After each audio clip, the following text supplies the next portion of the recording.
Well, part of our continuing adventure here at HQ, we're delighted, aren't we, Renee? Oh, more than To delighted. welcome, Very excited to welcome Greg Fidelman to the chair here, sitting in front of James's section as you are.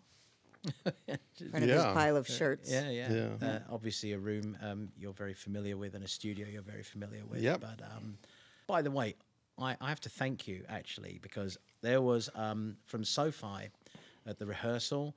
There was a version of Fight Fire with Fire that I kind of freaked out on. I'm like, this is the greatest version of this song I've ever heard. I mean, I felt, and I asked Jason Gossman, who records the stuff, and he pulled it. Right. And you said, no, let me get in on this. I'm going to do a little bit of cleaning. And so, so thank you very much. You're very welcome. Yeah. Exclusive version of Fight Fire with Fire, which, I think we'll have to play a little bit of in this episode, because I think it makes Yeah. total sense. It's the best.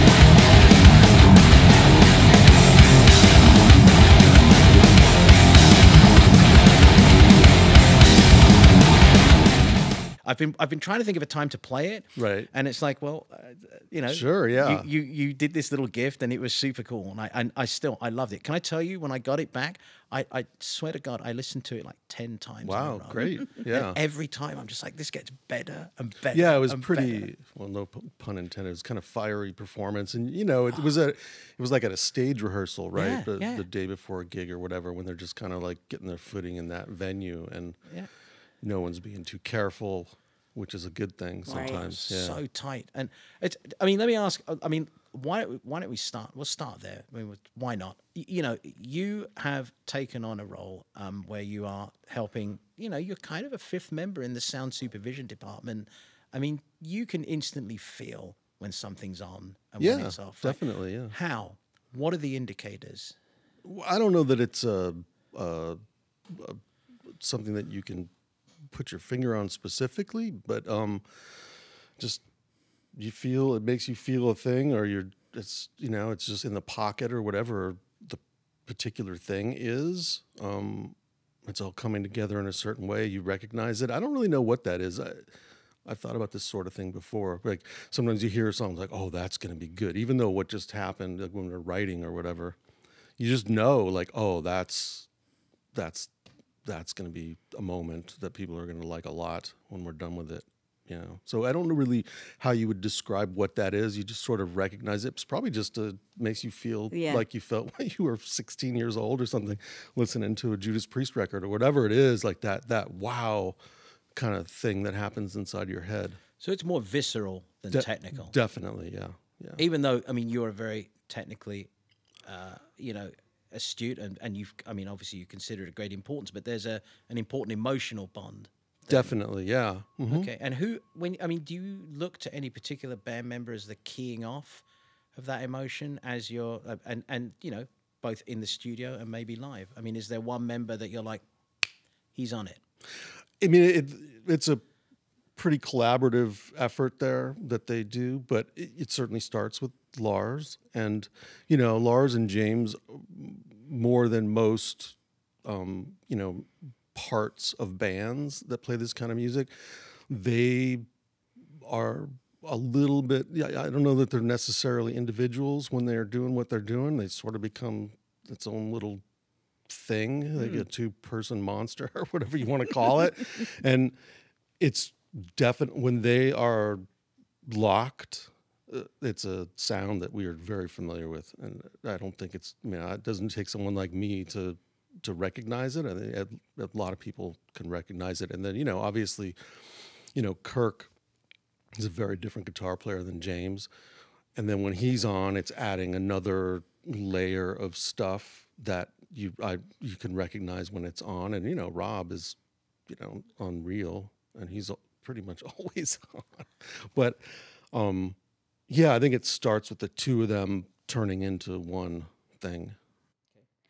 Can we talk about box sets for a second? What brings you more joy, having your hand in reworking these iconic albums or doing something from the ground up? A ground up thing is definitely where the big joy is for me. But I still like the other stuff quite a bit too. So not to say that that's not fun as well.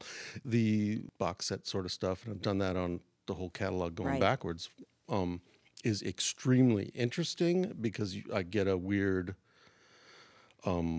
microscopic view of someone else's work that I respect and certainly can learn from. So it's very interesting for me to kind of, I have to dig into it in order to do what I'm being asked to do. So also interesting to hear the guys, hearing drum tracks of Lars, from whatever, Puppets or something. Me and my engineer, Jim, not that long ago, were listening to something off of the Lightning record or something. And we were both just like, this is insane. Like, this is so, it's definitely, this is the song I know, and I know that that's Lars, and I'm listening to the basic track, like drums, bass, that's with Cliff, and like one guitar, and you're just like, that's insane sounding. I know it's them. It doesn't, it's quite old now, not to put age on anybody, but they've changed as players a lot, and obviously sound, just the way people want to sound has changed a lot since then. But there's something really fun about getting that weird view into the old way that they did it. It was very interesting. Well, as a side question off that, it is interesting because you have developed a sound with this band that is very unique. It is a very, very, strident and strong personality in that sound. You're now doing the live sounds of fifth member. So when you go back to remix, right? How does that work? Because obviously you're looking to preserve the era, but how much of what the band sound is now comes into your head when you're doing that? Actually, very purposely, and I have conversations with Jim and Sarah and Kent and whoever else is working on it, Dan with me, about not doing what we now do. The idea is to not push it into sounding like they sound now. The idea is to embrace what they were doing then and try to make it like when you hear even a guitar sound or a drum sound or something, like this should sound like from 1994, what those records sounded like and what they sounded like live. So yeah, you have to check yourself, I guess. Definitely, yeah. I mean, are there moments where you're listening to stuff and oh my God, I really want to do this? I get not so much really. And the other thing about those old projects they're all like the current stuff, because the guys for now a long time really, I guess, have been, since maybe Saint Anger, I'm not sure, certainly since Death Magnetic, they record every show. But it's, for the most part, there was a few exceptions, but for the most part, they're recorded in very much the same way. Every show is recorded the same way, and the way we do things now, that's actually quite important, so that we can kick out. Every live show goes up, gets mixed, and goes up, and the idea is that we could turn it around quick. And the fact that the recordings are very consistent helps immensely us to be able to do it quickly. Where all the older stuff, this show was recorded by this truck company with these engineers on a 48-track dig, and then the next show is a 24-track analog recording with different. They're all very, very different sounding. From technically, especially, they're very different.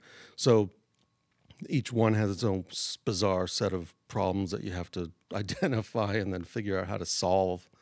And that is also what you were asking about, what's funner. That's a lot of what's fun about that, is that it's, because I suppose you could say that the newer stuff, if you have to mix 10 shows in a row, it starts to get a little, you can get a little nuts because it's the same thing. And this is also, obviously there's different songs too from this era.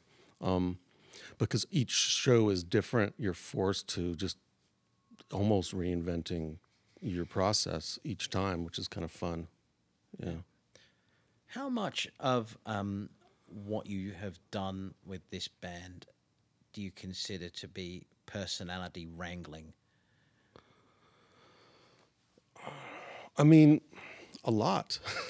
But I don't know that that's very different with other bands too. Maybe a little bit, just because this relationship now has been going on for quite a while. But a lot of it is managing that aspect of stuff. I think also sort of taking the heat. I know this is something I learned early on, is sort of, there's no rare, once in a while, I suppose there is something that can come out of a disagreement that turns into something closer to an argument between band members. But for the most part, it's not really helpful when people are pissed off at each other. Right.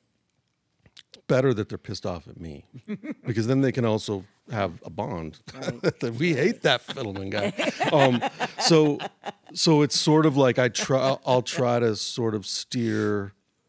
I'll take on the disagreements and the arguments, or whatever you want to say, whatever you want to call it, so that they can be their best, and feel their connections between the four of them. When did you first get comfortable doing that? I mean, when was it? Do you That's remember? a great question. Do you remember a time where you're like, okay, this is the moment, I have to be the sponge here? I'm not. That would be hard. It was a slow roll for sure. It's been a while now. I'm sure it really came to be sometime during the Hardwired album, for sure, is when that really sort of got locked in, and not at the first, the first bits of the Hardwired record where we were still writing and sort of assembling, putting songs together and whatever. I remember that was a little, challenging, and their lack of, they had to start trusting me a little bit more than they had in the past, even though we'd known each other at that time for, I don't know how many years, 7 or 8 years or something, probably. But certainly by the time, we were well into the project, it started to be a little bit different. You realized that, okay, all right, I'm going to have to sponge some of this up to help it through. Yeah. I think maybe it's worth going back now to Death Magnetic and the entry point with the band, right? I mean, maybe get into that and maybe get into a little bit, obviously, of coming in with Rick Rubin. I mean, I think it's probably not an uncommon, it's probably not an unknown secret, which would make it not a secret. Right. Actually, wouldn't it? Isn't that right? Yeah, that would be. It's not a secret. An unknown secret. Am I being too wordy Yeah, again? Yeah, you are being I'm being too wordy. Yes, So get to it. Get to it. All right. Goodness gracious. Rick is he's a very sort of organic and I suppose holistic producer who is very much about bringing the vibe out, etc. But you were thrust into the thick of it in terms of actually getting the sounds. Is that a fair appraisal? And if not, correct it and tell us how it worked. That's in the zone of it for sure. He trusts. He had a lot of trust in me, and he doesn't want to get weighted down with getting into the weeds of all the ins and outs and all the individual things that you have to deal with and cutting together tracks and that sort of thing. But, the one thing you asked me something about when do you know when something's good? I forget earlier in this, I forget how you worded it, but good for you. It was probably too long. It was probably too many words. But there one thing that I always was cool about the days when I worked with Rick is that we certainly had a very, not just in Metallica records and all the records that I worked on with him, there's always moments where he's usually, I guess, a lot of people, sitting on the couch behind me or whatever, where you're doing a tracking or a vocal overdub, whatever it is, where you're like, oh, that's awesome. And you look back and he's like, yeah, that's, we make a little, like a look at each other. We don't have to say it, just like, yep, there it is. Yeah. And so there was always a very a common switch that we both had that made us recognize when it was what we wanted and when it wasn't what we wanted. So it's like sort of beyond a trust thing as much as it is just a common way of hearing things. You're in sync where that goes. Right. Yeah. So, but yeah, I'd say maybe we're straying from your question, but no, but please keep straying. It was always like a key thing. It wasn't so much trust as it was I would know, like if I was and I have this with the guys too, especially with Lars. I think like, oh, he's gonna love this. Yeah. Like I don't, and he knows now after he's finally gotten to trust me over the years that they have. He knows that that's going to happen also. Like he's not worried about me missing something that he liked because he knows that if he liked it, I noticed it. Yeah. Yeah. Rick's a very warm. I mean, he's quite quiet, but he's a very warm person, and he's a vibe. He's always been a vibe. Do you think at that time of your career, coming in, working with the band, just having someone of that personality helped maybe give you extra confidence to do what you were doing and helped give you another dimension of belief to know where you could go?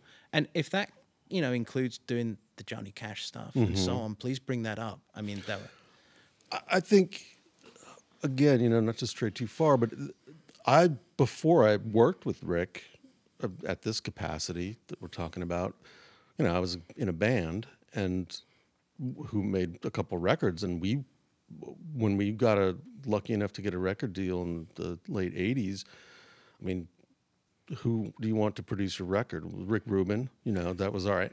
Now Rick didn't, I don't think Rick liked my band very much, but he had the Four Horsemen, and we're here. We should talk about it. This is Rhino Bucket we're talking about. Everyone, get out there, check out those first 3 Rhino Bucket records. Sure, right. Yeah. But I mean, the thing that I was getting at was I really liked what he did with rock records, and, not just rock records, I suppose. I like what he did. And once I started working with him, when I saw that we had the same kind of, opinions about things, and we were excited about the same kinds of things, that sort of gave me the confidence, because someone that I really liked likes what I'm doing too. So I must have a little of that. Like we have a lot in common, and that's probably why I liked his work when I didn't even know 1989, I didn't really know what a producer was necessarily. How do you, unless you see one do it? But I know that, a lot of the records I liked had his name on it. So that seemed like a good place to start. So yeah, it's sort of, that's really where I got I think the confidence that I sort of developed over the years. A lot of it came from that. But I mean, I think also, and I've noticed this in your style, you're very calm. I mean, I'm sure I don't see all of it. You do not. I'm sure I see. I'm sure I see. I'm sure I miss some of the fiery moments. Yeah. But overall, you have, as you say, there's a deep trust you have with this band, and I think it's something that Rick always had with his bands, and I think it's something that he had in you and you had in him. I mean, it's a rolling ball of developing. I mean, that's like a fifth sense for a producer, right? To learn how to trust, and also, more importantly, how to get people to trust you. How did you get Metallica to trust you? This is a band who are notorious for sticking to how they do it. So how do you get them to this point where they trust you? I mean, again, I think Renée will agree with me. It's remarkable how involved you've become in the live aspect of their sound too. Right. I've never seen a relationship and trust like this in the production audio side. Right. Well, I think I can totally relate to their lack of trust in people coming into their world, because I experienced something like that myself, and it was I suppose. Now I look back at it, I smile, but at the time it was traumatic. The struggles that I had when I was in a band trying to make records, and stuff wasn't coming out the way we wanted it, and we were being pushed this way from the label or that way from the label, and we weren't really, we just got confused, and again, you just don't know. Especially then, it's a little bit more known now what everything is and how things work. But at that time, making a record was almost like mythological thing or something. Like we didn't really, I don't know how the hell that worked. So lacking the trust, I mean, you know, if you talk to the people that I worked with as a kid, you know, when I was in my early 20s making a record, I mean, I don't know. I think, you know, I worked with Brendan O'Brien, engineered the first Rhino Bucket record, and this is when he was just coming up. And I got along with him, and he was incredibly inspiring. But the producer of that record, I'm not speaking illy of Daniel, I hope, but me and Daniel bumped heads like there was no tomorrow. And I think later on, a friend of mine, Billy Bowers, who ended up being one of Brendan's engineers for many years. I worked with Billy at Sound City way back in the early 90s, or the late 90s, I guess. Billy had said something funny that Brendan had said, yeah, you know, he was tough. Greg was tough, you know. It's because I was an angry young guy, probably not as angry as, you know, Hetfield could be, but I understand, I guess what I'm getting at is I sort of understand that place of not trusting. Right. And, you know, it's your bag of marbles, man. I mean, you don't want anyone messing that up. And don't touch my marbles. Yeah. So as I worked with them, you know, you sort of have to tiptoe, I suppose is a good way to put it. And you just show them how important their shit is to you, you know. I mean, and that's certainly, I don't, you know, and this is a natural way for me anyways, where, you know, if something's not right, no one is more pissed off about it than me. They are as pissed off about it as I am. And I think once that happened, you know, 500 times or whatever it took for them to finally be like, hey, you know, he's got my back. He knows we have similar, you know, likes and things that we like, he likes, and things we don't like, he doesn't like. And he goes to bat just like it's his own. And I think that's how the trust finally, you know, came to be what it is now anyways. Did you, going from Rhino Bucket to becoming a producer, engineer, all the things that you are today, did you set out to want to be? Yeah. Okay. I left, like I said, to connect a little bit, my experience with Brendan was like really eye-opening. I really, fuck that guy. What is that guy doing? Where is he? He could work all this stuff. Yeah. And he could tell me when the G string on my guitar is out of tune. He could pick up the guitar and play the part, you know, as good or better than I can, or if I'm having a hard time figuring something out. It's just like, it was very like, wow, people could be that. Yeah. Okay. Maybe I want to be more like that. Yeah. And then later I worked with Terry Manning on the second Rhino Bucket record, who in very different ways was also very inspiring and very generous with his knowledge. And you know, he was very, very great to work with. So by the time those two records were done, I already kind of had it in my head. And I think at one point I tried to even like produce some demos from some local bands when we had some time off. And then towards the end, when things were really not working out with the band, and it was clear that it wasn't really going to go where we wanted it to, I just I knew what I wanted to do. I did not know how to do it, but I knew that I wanted to do it. And I talked with my buddy George, the singer and guitar player of Rhino Bucket, who we were like the best of friends, you know, at that time. We're still very good friends. I just said, look, you know, let's finish this record we're working on, and I'll do the one U.S. tour leg, and then I'm going to have to bolt. Mm-hmm. So, yeah. And then it took me a little while to figure it out. Getting a job as a runner at Sound City was key, you know? Yeah, for sure. Yeah. Okay. So I wanted to get back to, I got to ask you about Johnny Cash, mm-hmm. and I got to ask you about Johnny Cash and James Hetfield as two figures mm-hmm. that you've worked with. I mean, just give us your thoughts on how they are. They're both such amazing presences, right? So I mean, I guess, you know, what did you learn, or what have you learned from each of them that's been significant? Do they have similarities? I mean, do you ever wonder? I mean, I always think of James as being in that pantheon of personality. He's got that presence, that gravitas. So, you know. Yeah, he has that presence that very different. And my experience with him was obviously working with Johnny. I don't know how old Johnny was when I first worked with him. That would have been 95 or 6 maybe. And he, you know, an older, very grateful gentleman vibe, but still just like, you know, the legend part of it. I suppose part of that's the person that's the legend, and also the person that's approaching the legend, what they have in their head. Right. So for me, you know, and most people probably, you know, working with Johnny Cash was insane. It was completely fairy tale stuff. So I was a little, you know, you're a little apprehensive, and also this is early on in my career of doing this kind of stuff. But, you know, when I heard, you know, when Johnny, in between takes or something, you know, Johnny said, "Hey, Greg, can you bring me another cup of tea?" You know, when I heard that over the speakers in the control room, it was definitely like, whoa, okay.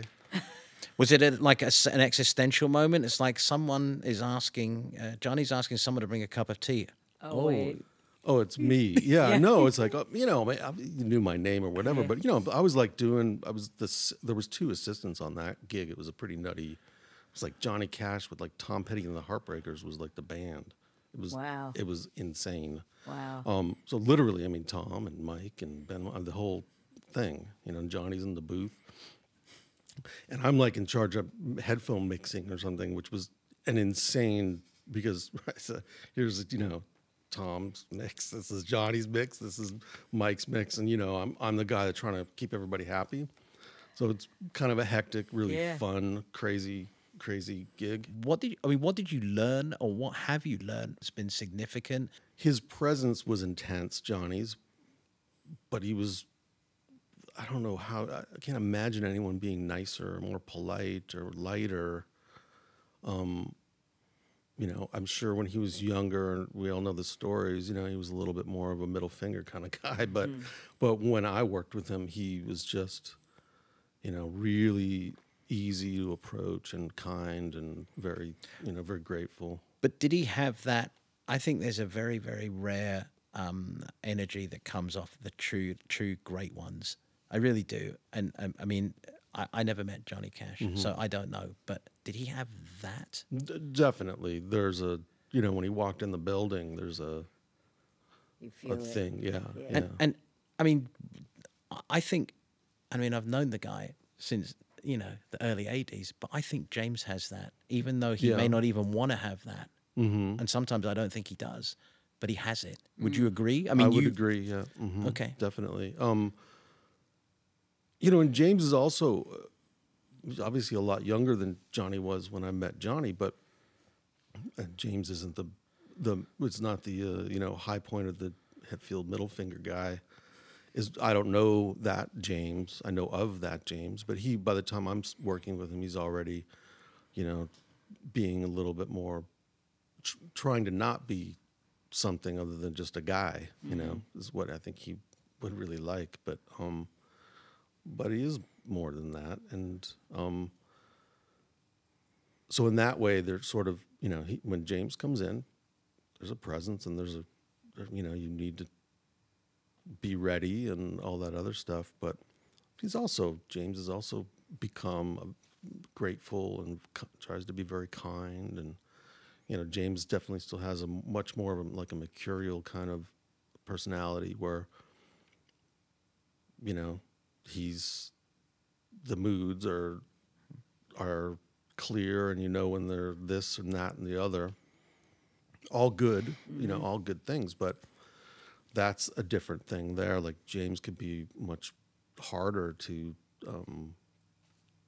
sort of dig into and not work with. He's very easy to work with for me anyways, but just to understand, you know, what's happening on the inside there sometimes is a little complicated. I wanted to dig in a little bit to your space, your area that you're working in the control room, and talk a bit, because There's a board in there that is legendary, and we did a walkthrough and we did a little recording. But can you tell us a little bit about the boards that you're working with in that room? So yeah, and the control room here it's a pretty insane dreamscape for someone like myself.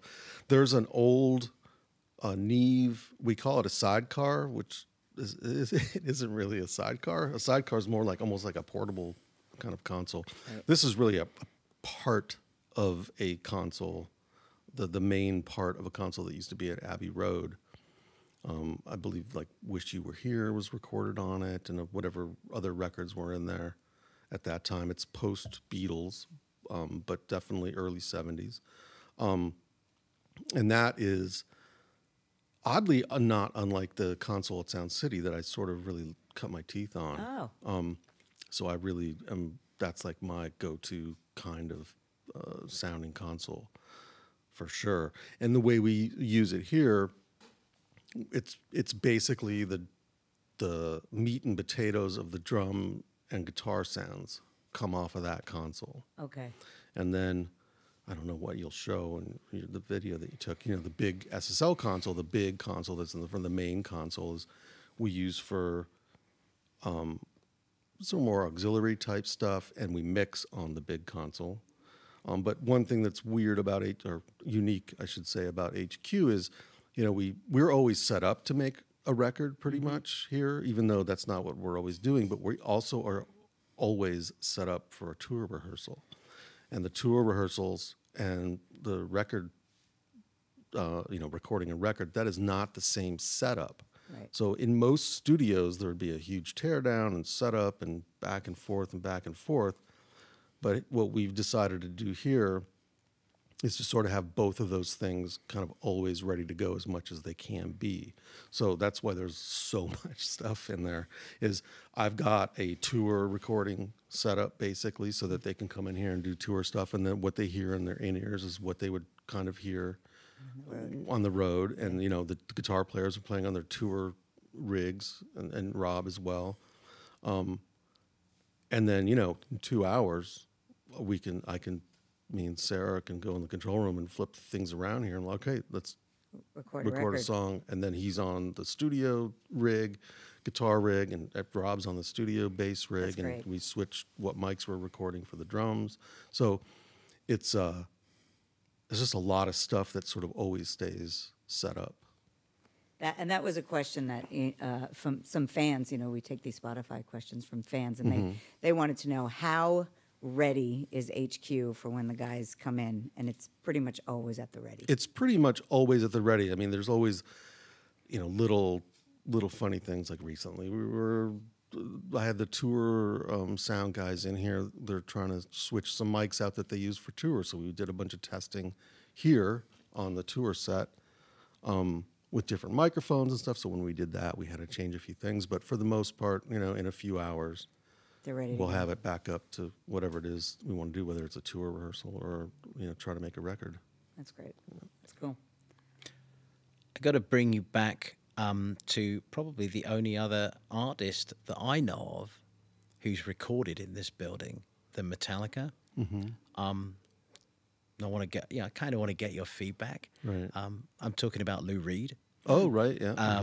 And, you know, those sessions, which, I mean, we were talking earlier about Johnny Cash, and we're talking about James, and we're talking about that energy and that aura. I think I think we both agree that Lou had that. And again, am I right? I mean, he is the only other non-Metallica artist who's recorded in this building, right? That's as far as I know. As far as I know, yeah. So maybe if you would, I mean, I think people are somewhat aware of how Metallica record, or you. I mean, definitely from the '90s, it was long, you know, a lot of assembly work, so on and so forth. Do you think that the work with Lulu?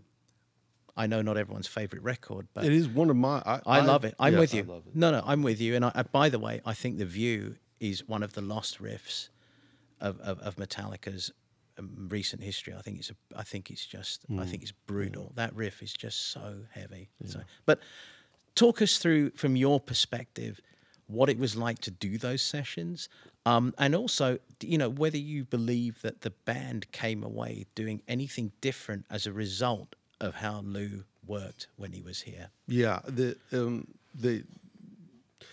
where would I start? You know, those sessions were, when we started that, that's a long time ago now. We didn't really know what to expect.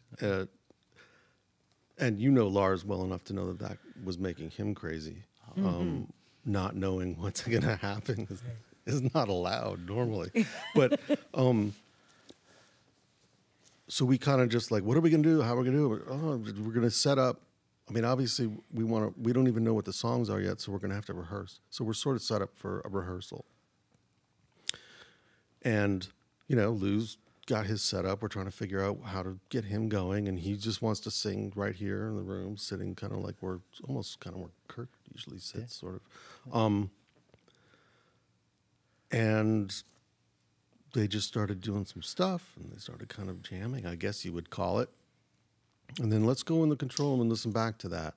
And they went in the control room. This is like day one, I think. And Lou's like, that's amazing. That's awesome. That's it. All right. Let's do the next song. And Lars like, what? Like, what? See, I remember. Talking about? I remember that so clearly. I don't even know what I did. And that's how all that stuff sort of came to be. And it was all about just experimenting and just kind of jamming and really not thinking about it. Not, you know, no pre-thought, all very instinctual. And, which is antithetical to this band at that point. Yeah, so was that good for them, do you think? It was very good for them. I think they learned to enjoy it. Yeah. There was, you know, it was a tricky process the whole way. And, you know, Lou was a super intense guy. I remember we still have Lou Reed. I don't want to call them jokes. I guess they're jokes. Yeah. Like some of the things that Lou said or yelled out, like while we were doing stuff, these things are still going. I don't know how long. That's a long time ago now, huh? I remember at one point, like Kirk was doing something on, this literally still is in our lexicon. Kirk was doing something kind of like Middle Eastern-y, kind of weird. I don't know if he had the wand or whatever, a phase shifter, whatever. It was very Middle Eastern. And like Lou just stops. He goes, "No belly dancing shit." And we were just like, "What?" Oh my God, that's amazing. I mean, anytime someone does something that's got like, you know, like no belly dancing shit.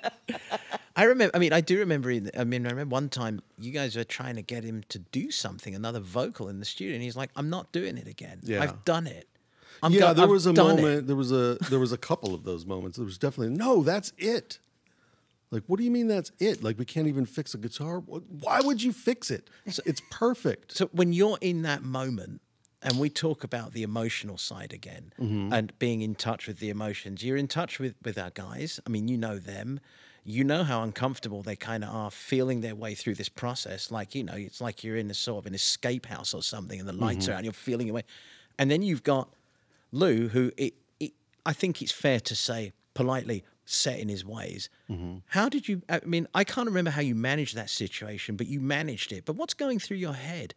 I mean, are you thinking, shit, I've got to look after my guys. I've got to deal with him. Did any of the experience with, I mean, I know Johnny Cash is very pleasant, but the Cashes and learning the Hetfields, did it come together at these moments and you're like, I know how to do this? Or are you like, shit, I don't know what to do? Yeah, I don't think I ever, it was a very new experience for everybody, but I definitely had, like, I knew what the, the way out is through, and we're got to get through, and let's get, him, hey, if Lou Reed says it's perfect, okay, and we don't think it's perfect, then either we are not understanding something that he likes, or he's not understanding something that we don't like. But no matter which one of those things is, that's a conversation we can have tomorrow. So, okay, he thinks it's great. Hey, look, if we want to change it, we could change it tomorrow. But to get into it right now, that's not going to be helpful for anybody at all, especially in the big picture. So that sounds like experience speaking to me. Right, yeah. So it trying does. to navigate, Lou had Wilner, who was amazing. Hal was sort of Lou's guy, and I was kind of the Metallica guy. And Hal was also very good at this. And just kind of, you go with it, You're on a raft, you're in the rapids.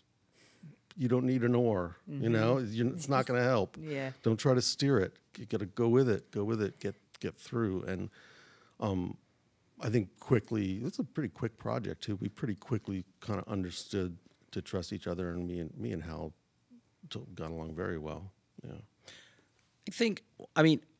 I know that Lulu is not, it's not a favored record, quote unquote. And I feel that maybe we're all in agreement with this, that it's an album that one day a whole bunch of people are going to wake up and say, wow, it's actually very fucking cool. I think that. Yeah. But can you address this?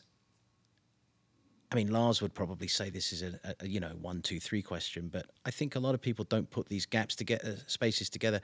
Do you think that Hardwired could have happened without Lulu? Because, I think to the title track, which was just like, got to do it quickly. I can't remember a time that this band could have done anything like that. Do you think the Lulu experiences fortified them to be able to do that? Yes, and maybe some in indirect ways as well. Definitely the Lou Reed project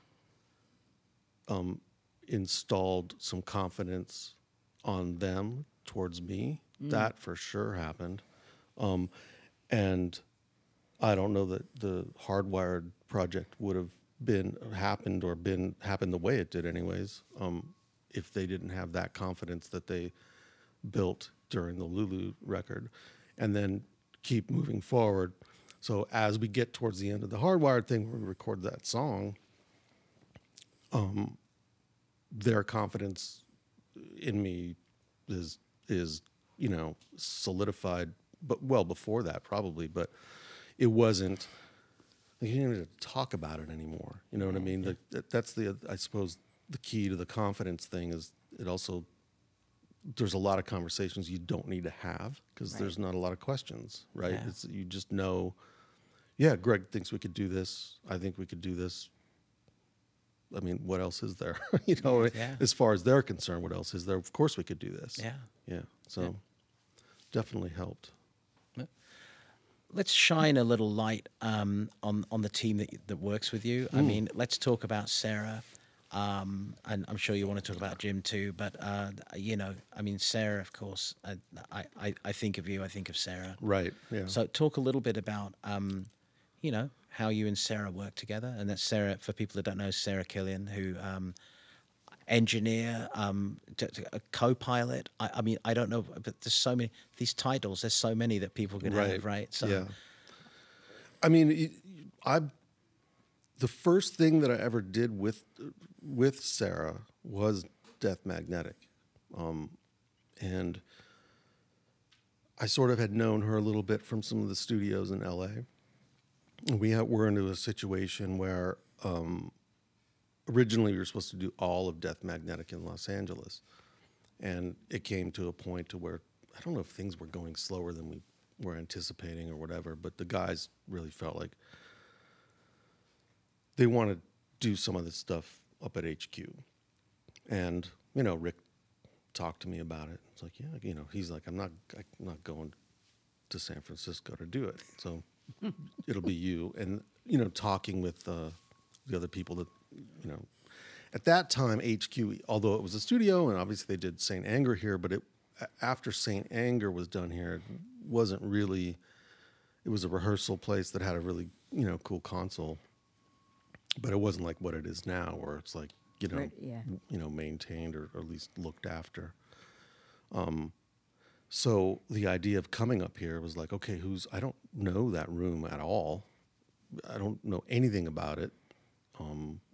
who's gonna help? I mean, there's not really anybody, and then this is how Kent Mackey kind of, I think, comes into the situation. Oh, there's a guy named Kent that worked on the Load records or something like this, right? Like, I think he's, maybe we can see if he wants to come in, so Kent comes in at that same time too. And I was like, I can't do, especially with these guys, things got to move quick. I need someone to help taking notes, because I can't take notes and do this and do that and do this. So just had an idea. Like, hey, what about Sarah? She needs a break. And I don't even remember how I got Sarah's phone number. I don't even remember. But she was like, yeah, sure. And of course, maybe she can attest to this. I think she's in here somewhere. But it's like, it probably was like, hey, it's like two months, Quick little thing. Come up to help take notes. And she, she's, incredibly organized, and she's a really documents stuff impeccably, which at the time I sort of knew, but not to the extent that I know now, is very helpful when you're working with these guys, especially with Lars. What did I say? 20 minutes? Like, what was the thing that they did? And she's like, oh, it's at this. It's at 20 minutes and 30 seconds into that record. Whatever. Incredible. So, so it just sort of really worked. Now, I don't remember how much longer we worked after that, but it was not 2 months. And then we started going to. We were like splitting weeks or something. I try to forget this, but like we would do like 3 days a week at HQ and like 2 days a week in Malibu, like doing vocals with James and Rick. So me and her were back and forth. It was pretty brutal. Yeah. And that went on for a while. And then sort of what happened when Death Magnetic was finally done. I think it was Slayer. Was it Slayer? Okay, yeah. It was kind of like, well, I need help, and then, it obviously worked well. What she was able to bring to the production was very helpful for me. So, like, hey, then I don't know that I've done a project since then that Sarah hasn't been involved with. And now, like Steffan said, it's sort of like if the guys like, hey, where's Sarah? Like, oh, she's not coming. They would be like, what? I'd be like, whoa, hold on a second. Yeah. And then, like you said, Jim, our other engineer here, who did work, Jim worked on Death Magnetic. I don't know if Jim worked on much of the Hardwired record. He was on other projects, but I mean, I've known Jim forever. And he was here, very much integral part of the 72 Seasons record. And he will be upset that we're even saying his name, because he is like allergic to any attention. Jim Monty is allergic to any attention. Phone number 3. So Jim Monty. We shouldn't say Jim Monty's name. No, certainly not 3 or 4 times in a row. No. Okay, all right. But so make a note, guys. Cut Jim Monty's name out. That's Jim Monty. And he's he's an incredibly talented engineer, and he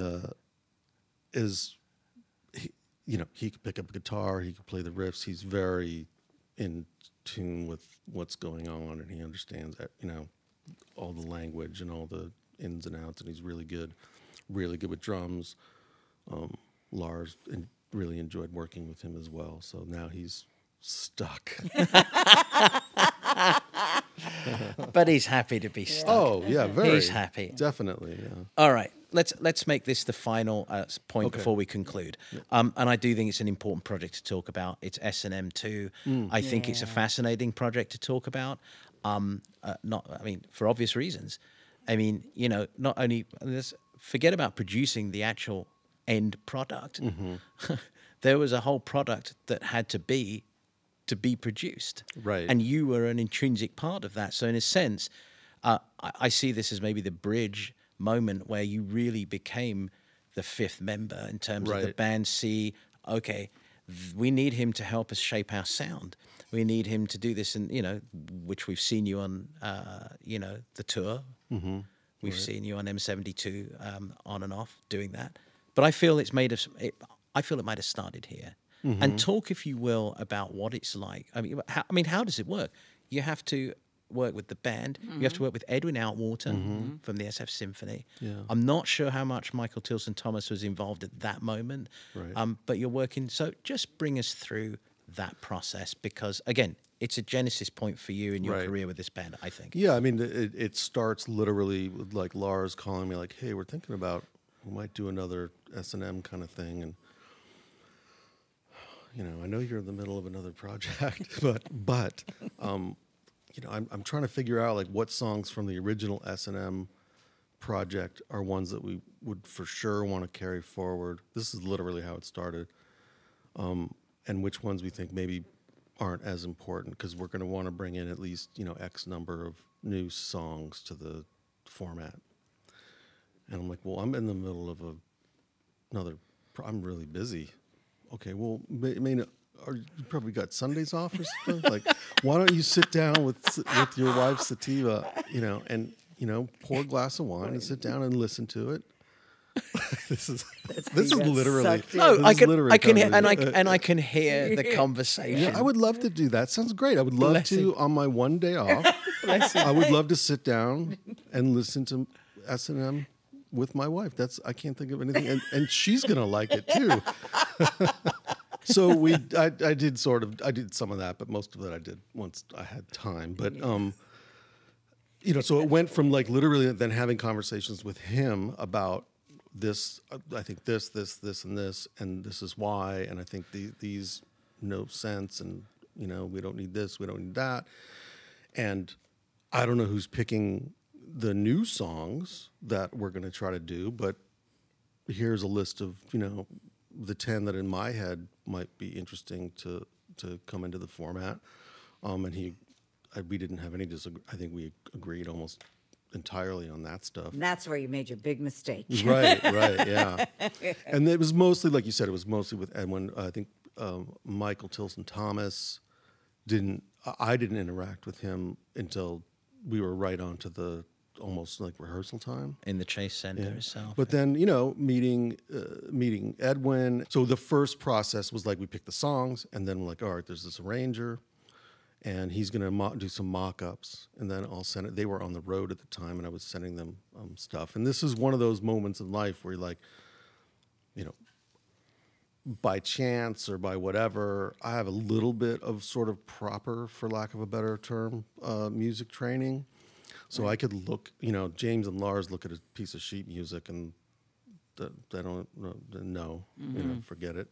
I could look at a score and I could follow it, and I can, you know, I'm not saying I can read well, but well enough to be able to have conversations with Edwin and to talk about what's good and what's not, and how are you counting this and all that stuff. Trying to explain to him how they count it, which was fun, because they have their own way of doing stuff, and I sort of always know, and like, this is going to be, they're not going to like when he says that's 4 bars and they think it's 12. That's not going to go over well. But Edwin was awesome in that when I would say like, this is our language. Okay, no problem. And it was just like, okay, so, you know, when you say something to me, you could say this or that, but when you want to talk to them about it, make sure you don't use their language. Use the language of the, you know, of the string section, because they'll look at you like, what? You know, what are you talking about? So that was super cool, and it was very fun for me because it was really outside of what I normally have to deal with, and you know, it's fun and interesting. So, yeah, putting it together with them, getting the guys to agree on arrangements, was interesting and fun, and then the insane aspect of rehearsing with the orchestra was nuts, and then trying to figure out you know, Edwin is going to conduct, and here's how Lars does his thing. So they had a lot of conversations about how to communicate. Yeah, it was really, that's a really different kind of a project to be involved with. Very cool. And then getting into, I remember trying to the orchestra stuff is always very union based. There's a lot of rules that we're not used to. So we're like going to these rehearsals. I'm like, yeah, we got to record the rehearsals so I can review. No, you can't record the orchestra without paying a recording fee or whatever it is. Oh, okay. How am I going to do what I need to do if I don't get to listen back to it? That's literally what job. I do. It's like, yeah, you're a race car driver. You're going to have to do this one without a car, or whatever, right? It's like, whoa, okay, I have to rethink this. So it was pretty hairy in that way, but we got through it. We had enough rehearsals, and we were very, very organized going into that, and I think it worked out really well. Really well. Yeah. It did. Beautiful record. We're gonna wrap up really soon, but I do have to ask you this. I think it's very clear that, and I think everyone knows that Lars is brilliant. I mean, he's got a brilliant brain in so many ways, and so many perspectives of this band. In many ways, he's producing the record before you've produced it. Mm-hmm. I think sometimes. And we've talked about that trust dynamic, and we've talked about how that's evened out and evened out and evened out. At this point in your relationship with him, which is obviously very important, you give him pushback. I mean, you'll push back against him, right? I mean, and he'll take it. Am I right in saying that? He'll acquiesce. Yeah. Definitely. Do you think that's why you're on tour these days as well? Because he kind of needs that trusted audio voice? Trusted. I don't think he's looking forward to pushback, but but he's got, this tour is challenging in its own crazy little way, especially for him with the 4 drum sets. Mm-hmm. We knew going into this that was going to be a bit hairy. We had no idea how hairy it was going to be, and he didn't either. So once we did a few shows, and this is really, really tricky, and I wish this was better and that was better, and how can we get this better?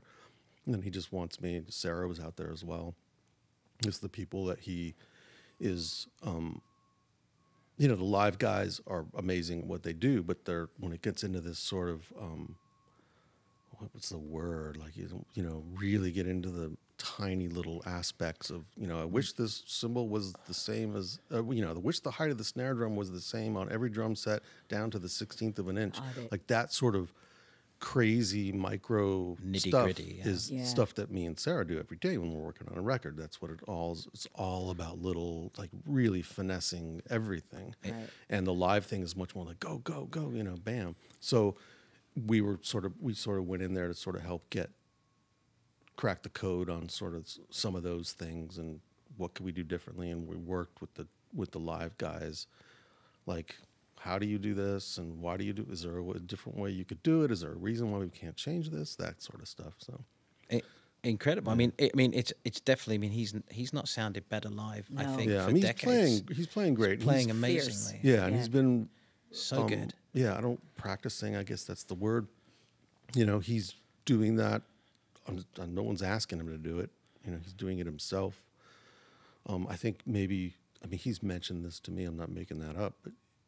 The fact that he is the age that he is, obviously this doesn't get easier, right?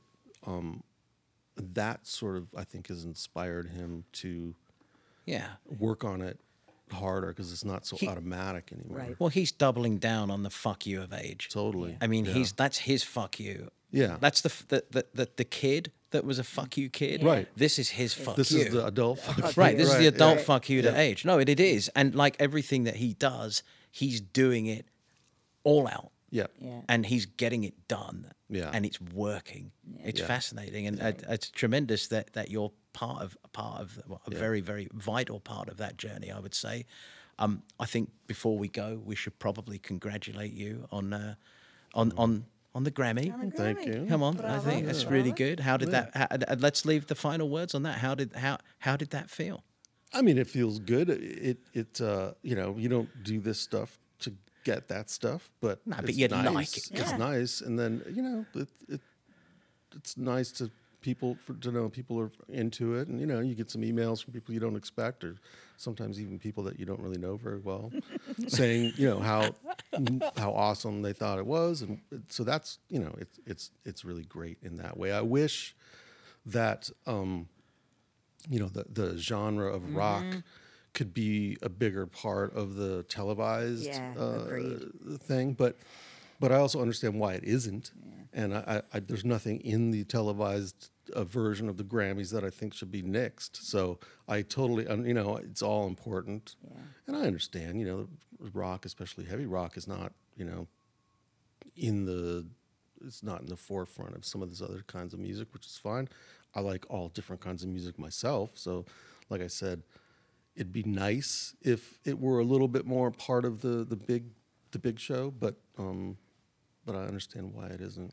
Yeah. Do they physically give you one? Do you have a Grammy? Do they physically give you a little? You don't physically get one? No. Well, not for that award. No, not for that one. Yeah. Okay. But we know that you are a major part of that Grammy. So anyway, thank you so much for your time. You're very welcome. That was fun. I mean, thanks, can you? I mean, incredible, right? No, incredible. This is like more than I could ask for. No, Just right. hanging out with Greg Fidelman. Yeah. I do. And look, the deep base of knowledge you have, and I think also, and I think many a fan would agree, but I think that not just the knowledge, but I think the empathy that you have with them has been just so critical to everything that has happened from Death Magnetic on. So I'm sure I speak for all the fans when I say thank you. You're very welcome. Thank you. All right. Great work. All right, guys. Have a good one. See ya. All right. Bye, Greg.